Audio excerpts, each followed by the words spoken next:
네, 이번 주 강단의 말씀은 사사시대 사무엘의 응답과 현실치유, 현실치유라는 말씀을 우리에게 주셨는데요. 사무엘상 7절, 4절인가요? 사무엘이 이스라엘 온 족속에게 말하여 이르되 만일 너희가 전심으로 여호와께 돌아오려거든 이방 신들과 아스타롯을 너희 중에서 제거하고 너희 마음을 여호와께로 향하여 그만을 섬기라. 그리하면 너희를 블레셋 사람의 손에서 건져내시리라. 그래서 미스바에 그 사무엘이 이스라엘 백성들을 다 함께 모아서 하나님 앞에 회개하고 어린 양을 잡아서 하나님께 온 마음을 담아서 전심을 다해서 하나님께 마음을 다시 돌리고 회개하고 돌이키는데요. 이 미스바가 망대다 말씀을 주셨습니다. 가장 높은 곳에서 내려다보면서 이 흑암을 꺾고 하나님의 망대를 세우는 파수꾼의 축복을 사무엘이 이렇게 누렸는데요. 그래서 사사시대 사무엘의 응답과 현실치유라는 말씀을 주셨는데요. 이때 이스라엘의 현실이 어떠했습니까? 바로 애굽에서 400년 동안 노예 생활을 했는데 모세 한 사람을 통해서 출애굽을 했습니다. 그리고 출애굽을 해서 조상들이 살던 가나안 땅, 그리스도가 오실 땅에서 정복을 한 이후에 평화로운 그런 축복을 누리다가 또 사사시대를 통해서 여호와만 섬기는 신정국가가 되었다 말씀을 주셨죠. 근데 그 이후에 이 복음을 놓친 그 이후에 이스라엘의 현실은 어떠했습니까? 바로 이스라엘 백성들이 하나님을 믿는다고 하면서 바알 숭배, 아스타롯 숭배, 이방신 숭배를 하는 우상 숭배 속에 이렇게 빠지게 되었습니다. 그래서 우리가 이렇게 축복을 받은 이유가 참 중요한 것 같습니다. 오히려 어려울 때는 막 그리스도 붙잡고 막 예배드리고 막 우리의 이 마음을 전심을 다해서 하나님 앞에 나아가잖아요. 근데 가장 평안할 때, 아무 일 없을 때가 가장 중요합니다. 왜냐하면 그때 우리가 복음을 놓치기 쉽고 사단이 역사하기 쉽기 때문에, 그래서 평화로운 시대에 꼭 이렇게 복음을 또 놓쳐서 또 어려움에 빠지게 되는데요. 우리도 마찬가지로 우리가 우상 숭배는 하지 않지만 그리스도 붙잡으면서 동시에 하나님보다 높아지는 것이 우리에게 있죠. 그래서 복음보다 나에게 높아지는 우상 숭배 같은 것이 무엇일까 질문을 하면서 우리가 우리의 우상 숭배를, 우상을 무너뜨려야겠습니다. 하나님보다 더 높아진 것이 바로 우리의 우상이죠. 그리고 이제 우상 숭배에 빠진 이스라엘의 현실은 어떠했습니까? 바로 우상 숭배에 빠지고 영적인 축복을 놓치게 되니까 보이지 않게 사단이 그 틈을 타서 역사를 하는 겁니다. 그래서 블레셋이 이스라엘을 쳐들어와요. 복음을 놓치면 이스라엘 백성들이 강대국에 의해서 고통을 당하고 전쟁에 또 매번 패하게 되는 어려움을 겪게 되었습니다. 그래서 우리도 복음 놓치면, 복음 떠나 있으면 눈에 안 보이게 우리에게 사단이 반드시 공격을 합니다. 그래서 당장 내가 예배 안 나왔는데 아무 일 없어요. 그런데 어느 날 갑자기 재앙은 들이닥치게 됩니다. 그래서 복음을 놓치면 당연히 어려움 속에 있을 수밖에 없죠. 그리고 또 영적으로 이렇게 무능한 엘리 제사장 시대의 현실은 어떠했는가 우리가 살펴볼 수가 있습니다. 그래서 두 아들 홈니와 비느하스가 이제 매번 범죄를 저지르고 각종 악한 일을 이렇게 행했던 그런 사람이었는데요. 엘리 제사장이 정확한 복음을 전달하지 못하니까 가장 악한 일에 앞장서는, 그래서 두 아들 홈니와 비느하스가 블레셋과 싸움, 전쟁에 나가서 이렇게 언약궤 곁에서 지키고 있는데 이때 두 아들이 죽임을 당하게 됩니다. 그리고 언약궤는 블레셋에게 완전히 빼앗기게 되고, 또 이 소식을 듣고 엘리 제사장이 두 아들이 죽었다는 소식을 듣고 언약궤를 빼앗겼다는 소식을 듣고 의자에 떨어져서 이렇게 죽임을 당하게 됩니다. 근데 성경 말씀에 보면 엘리 제사장이 이렇게 뚱뚱하게 이렇게 살이 쪄서 의자에 떨어져서 죽임을 당했다 이 말이 나오는데 영적으로도 무능력한 것을 말씀을 하고 있습니다. 그리고 그 엘리 제사장의 며느리도요 출산 중이었는데 이 소식을 듣고 죽게 되었습니다. 그래서 아기의 이름이 이가봇이다. 하나님의 영광이 떠났다. 그래서 그 무능한 영적으로 무능한 엘리 제사장과 두 아들 때문에 또 이스라엘이 또 큰 어려움을 겪고 그래서 이 지도자가 하나님을 얼마만큼 믿느냐 그리고 이 지도자가 너무너무 이렇게 중요합니다. 우리를 영적인 지도자로 가정 가문을 살리고 현장을 살릴 중요한 지도자로 불러주셨는데 영적인 비밀, 그리스도의 비밀을 놓치면 우리도 이처럼 똑같이 되죠. 그래서 얼마만큼 후대들에게 자녀들에게 정확한 언약을 전달하느냐 그것이 가장 중요합니다. 하나님이 가장 원하시는 우리에게 주신 사명이죠. 그래서 가장 중요한 거는 이렇게 말보다 이렇게 예배 자리에 나와서 하나님 앞에 예배드리고 기도하고 찬양하는 모습을 자녀들이 그대로 보고 이렇게 따라 하더라고요. 그래서 함께 이렇게 그리스도 언약 붙잡고 함께 가정 가문이 이렇게 하나님 앞에 예배드리고 이러한 문화가 되어지는 것이 가장 중요한 것 같습니다.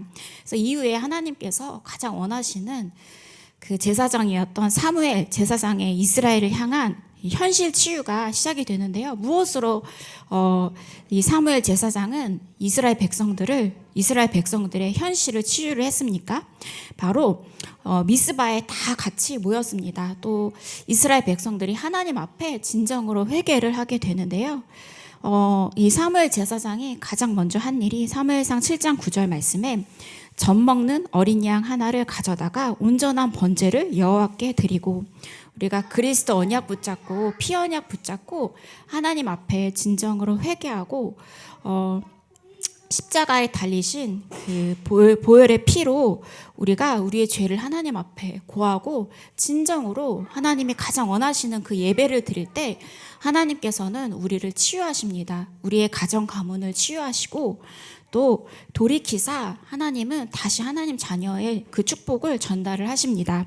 그래서 여호와께 부르짖음에 여호와께서 응답하셨더라. 하나님이 가장 원하시는 피언약 붙잡은 예배를 하나님은 기뻐 받으셨습니다. 그래서 사무엘상 7장 10절 사무엘이 번제를 드릴 때 블레셋 사람이 이스라엘과 싸우려고 가까이 오매 그 날에 여호와께서 블레셋 사람에게 큰 우레를 발하여 그들을 어지럽게 하시니 그들이 이스라엘 앞에 패한지라. 사단이 우리를 호시탐탐 노리려고 다가오는데 우리가 피언약 그리스도 피언약 붙잡은 우리가 예배의 축복을 누리는 우리가 이 언약 붙잡고 있을 때 사단은 패할 수밖에 없죠. 도망갈 수밖에 없죠. 하나님은 언약 붙잡은 이스라엘을 축복하시고 전쟁에 승리하게 하십니다. 그래서 사무엘이 살아있는 동안 전쟁이 그쳤더라. 그래서 이 사무엘 같은 피언약 붙잡은 언약 붙잡은 그리스도의 비밀을 정확하게 아는 한 사람이 얼마나 중요한가. 그 언약을 붙잡은 여러분들 같은 부모님들이 얼마나 중요한가. 그 한 명 때문에 하나님은 가문과 가정을 축복하시고 후대들을 축복하십니다. 그래서 우리가 이 그리스도의 비밀, 방주의 비밀, 이 축복을 누려야겠습니다. 네, 우리가 이 언약 붙잡고 현실에 가면 어떻습니까? 바로 절대 불가능한 상황처럼 우리가 현실을 보게 됩니다. 그래서 절대 불가능한 상황처럼 보이는데 하나님은 우리에게 무엇을 하기를 원하시는가? 막 파도가 치는 불가능한 상황 같지만 그 속에 흔들리지 않는 너희 속에 흔들리지 않는 눈에 안 보이는 그리스도의 망대를 세워라 이 말씀을 하십니다. 그래서 우리가 그리스도 언약을 붙잡고 우리 속에 그리스도의 망대를 세울 때 절대 불가능한 사단이 이 세상 임금 노릇을 하는 그 현실 상황 속에서 하나님은 시간과 공간을 초월하셔서 역사하시고 또 전무후무한 축복을 우리에게 주십니다. 그래서 우리 속에 얼마만큼 그리스도의 망대가 세워져 있는가. 그래서 망대가 정확하게 세워질수록 하나님은 전무후무한 축복을 우리 하나님의 백성들에게 부어주십니다. 그래서 오히려 절대 불가능한 상황이 절대 가능한 환경으로 하나님은 이렇게 바꿔주시는데요. 그래서 아무도 못하는 작은 일 속으로 들어가라. 이 세상 사람들은 아무도 못하는데 복음 가진 한 사람, 이 한 사람이 이 현장을 치유하고 살릴 수가 있습니다. 복음이 아닌 오직 그리스도의 복음으로만 가능하다. 그래서 이 바울이 이것을 가장 잘한 사람이었습니다. 막 열심히 하고 설치지 않고요. 하나님이 가장 원하시는 계획 속에, 하나님이 가장 원하시는 그 현장 속에 있었습니다. 그래서 이 사도 바울이 가장 잘한 일이 뭐냐? 성령 인도를 가장 잘 받은 사람이었습니다. 기도하면서 하나님의 나라가 임할 때까지 누리면서 기다리는 축복을 누렸죠. 성령 인도를 받으니까 당연히 흑암이 무너지고 현실이 치유되어지는, 현장이 치유되어지는 축복을 누렸습니다. 그래서 성령 인도 받은, 문이 막힌 것처럼 보였는데 성령 인도 받기 위해서 바울은 그날 밤에 하나님 앞에 기도하는데 하나님께서 확실한 응답을 주셨습니다. 그래서 마게도냐 사람이 바울에게 손짓을 했죠. 그래서 예수의 영이 허락하신 것을 인정했다. 그래서 그 현장에서 중요한 루디아와 같은 중요한 제자를 만나고 귀신 들린 점수라는 사람을 치유했습니다. 그리고 바울이 이 세계 복음화의 언약 로마로 가기 전에 두란노로 들어갔는데 치유 사역이 일어났다. 곳곳마다 현장을 치유하는 이 축복을 바울이 누렸는데 세상 사람 아무도 못하지만 가장 작은 일 같지만 이것으로 이 세상을 살린 사람이 바로 바울이었습니다. 근데 이 속에서 바울이 무엇을 받는가? 절대 인재를 바울이 이 속에서 보게 되었습니다. 그래서 가장 중요한 미래의 축복인 회당으로 이렇게 들어가게 되는데요. 사실 우리 가정도 우리 자녀는 미래잖아요. 그래서 회당과 똑같습니다. 그래서 얼마만큼 그리스도의 언약을 전달하느냐, 하나님 나라의 이 축복을 전달하느냐, 이것이 가장 중요하죠. 기도를 아주 얼마만큼 사실화하는 것을 전달을 하느냐, 이 과정이 사실 회당과 똑같습니다. 그래서 회당에서 바울이 중요한 인재들에게 무엇을 했느냐, 정확한 그리스도의 비밀을 설명했습니다. 모든 문제의 답은 예수 그리스도시다. 그리고 예수 그리스도 이름 붙잡고 기도하는 기도의 축복을 전달했습니다. 또 그리스도 이름 붙잡고 기도할 때 어떠한 역사가 일어나는가, 이 응답을 정확히 가르쳤습니다. 그래서 가정이 회당이 되는 축복을 누려야겠습니다. 오직 그리스도가 바로 절대 불가능을 무너뜨리는 비밀이다. 영적인 사실이 바로 절대 불가능을 무너뜨리는 그런 비밀입니다. 그래서 우리가 할 것이 무엇인가? 본론으로 그릇을 준비하라 말씀을 주셨습니다. 되어지는 그릇을 준비하라 말씀을 주셨는데요. 이제 막 미슐랭? 잘 모르겠는데 그러한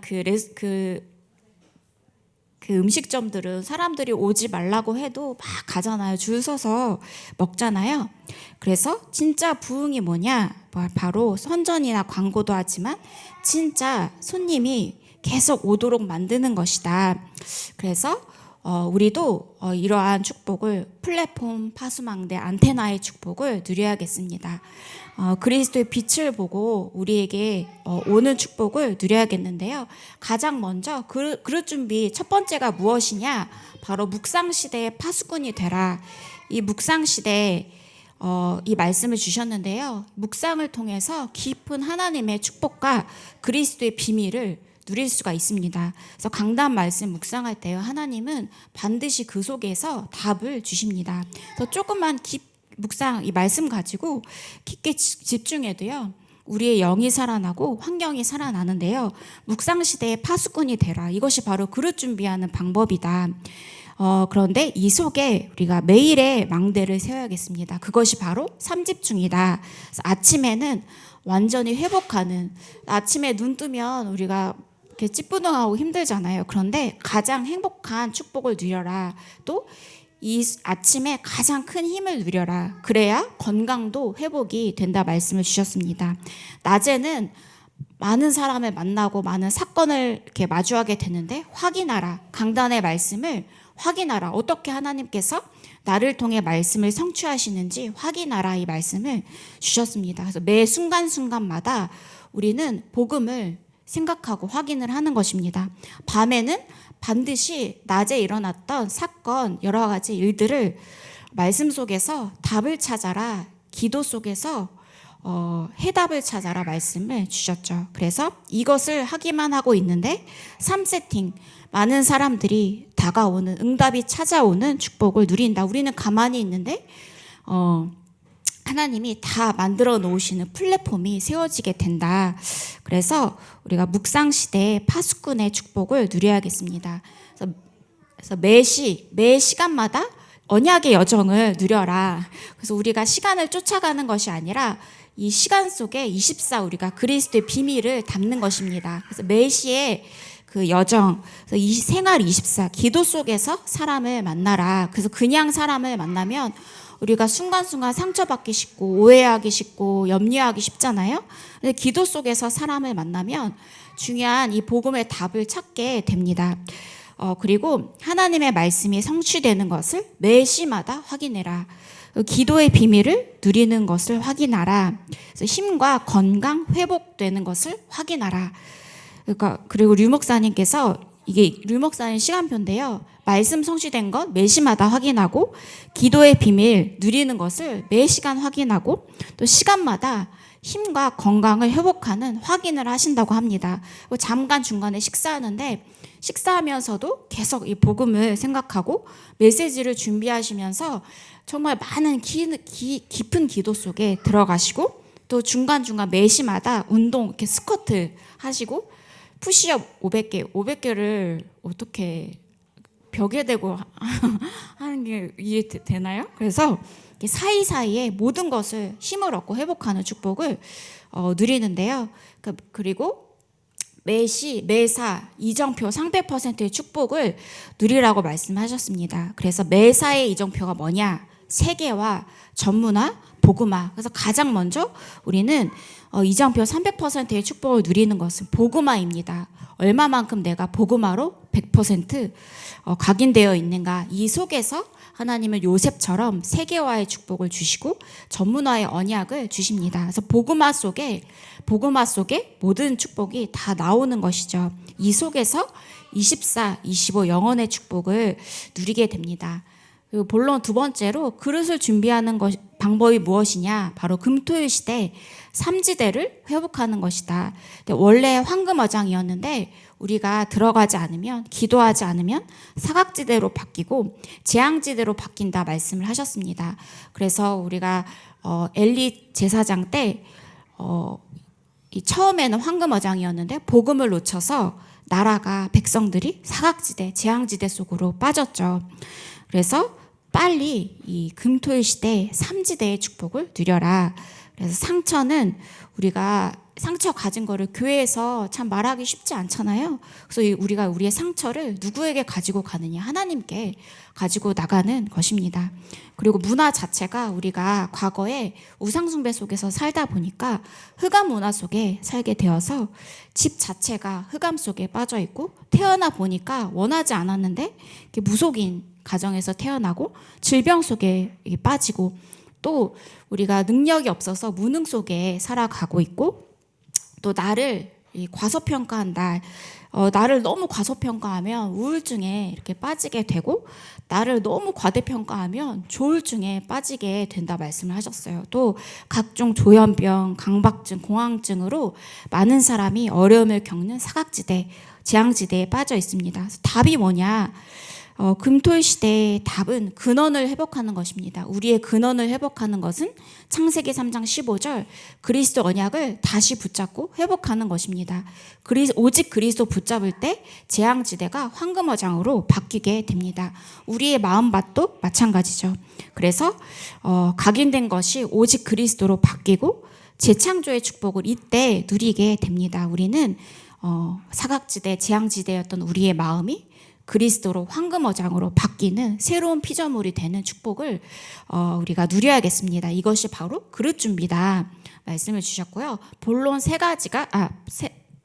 3번이 세 가지의 뜰은 길을 여는 것이다. 그릇 준비는 세 가지 뜰을 교회 안에, 우리 가정 안에, 내 자신 속에 세우는 것입니다. 그래서 위에서 다 내려다 보이는 망대를 세워라. 그래서 망대를 지키는 사람이 파수꾼이죠. 우리를 가문과 가정의 파수꾼으로, 현장의 파수꾼으로 불러주셨습니다. 또 대로를 이렇게 수축해야 많은 사람이 올 수 있기 때문에 큰 길을 닦아서 많은 사람이 오도록 하라. 그래서 우리의 마음밭을 황금어장으로 계속 갈고 닦으면 이 우리의 마음이 대로로 수축이 되고, 그래서 많은 사람이 오고, 또 교회도 마찬가지고, 그래서 만민을 위해 길을 들어라 말씀을 주셨습니다. 우리 힘으로는 만민을 위해 길을 들 수 없지만 우리가 사무엘처럼 언약 붙잡고 피언약 붙잡고 하나님께 예배 드릴 때, 하나님 앞에 기도할 때 우리가 이 축복을, 세계 복음화의 축복을 누릴 수가 있습니다. 그래서 결론이 뭐냐? 세 가지 캠프 하라. 모든 것에 세 가지 캠프를 하라 말씀을 하셨는데요. 사업에도 세 가지 캠프, 학업에도 세 가지 캠프, 전도에도 선교에도 모든 것에 세 가지 캠프를 하라 말씀을 주셨습니다. 가장 먼저 첫 번째 캠프가 뭐냐? 성령인도 받아라. 성령인도 받을 때까지 절대 움직이지 말라. 근데 우리가 거의 대부분 조급증에 빠져 있잖아요. 조급하면 우리에게 내가 주인이 되어서 일을 그르치기 쉽습니다. 근데 성령인도 받을 때까지 움직이지 말라. 근데 그냥 막 꾹 참고 움직이지 않는 것이 아니라 누리면서, 복음을 누리면서 안 움직일 만큼 여유가 있어야 한다. 우리가 복음을 누리면 우리에게 여유가 생기는데요. 저 같은 경우는 복음을 놓치면 막 조급해져요. 그리고 막 생각도 조급해지고 하면 사단이 생각 속에 역사하더라고요. 그래서 우리가 복음을 깊게 누리는 만큼 우리에게는 여유가 생기게 됩니다. 그래서 가장 중요한 첫 번째 캠프가 뭐냐? 성령인도 받아라 말씀을 주셨고요. 두 번째는 이 성령의 인도를 받고 있으면 성령께서 반드시 역사를 하시는데요. 성령의 역사가 일어나도록 네피림, 그 현장에 또 많은 일들 속에 흑암이 꺾일 때까지 영적인 싸움 싸우면서 기다리는 것이 바로 두 번째 캠프입니다. 세 번째 캠프는 바로 절대 변하지 않는 제자가 나오도록 성령의 열매 맺는 캠프로 일어나야겠습니다.